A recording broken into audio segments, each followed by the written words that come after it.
จริงใจสิ่งเบากันไว้ถึงบ่มีค่าทุกอย่างแค่หยอกเบิ่งออกดอกหนาซึ่งเมื่อเจอหน้าลับตาก็เหมื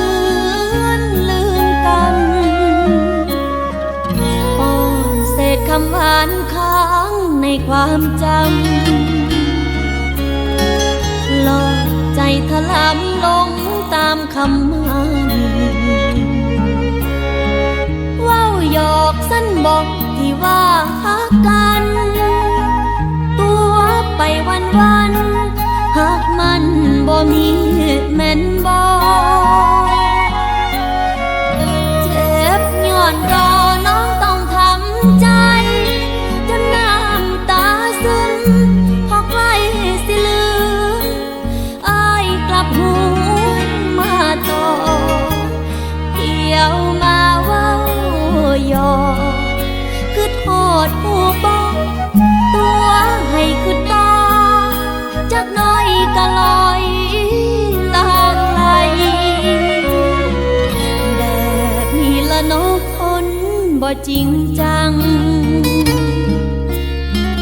ชอบหวานความหวังแล้ววางง่าย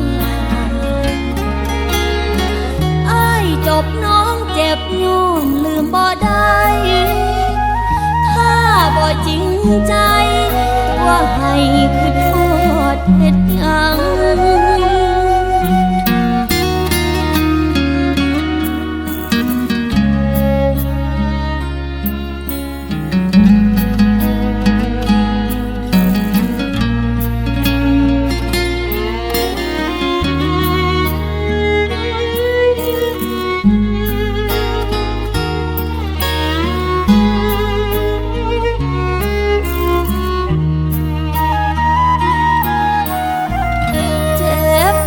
รอน้องต้องทำใจ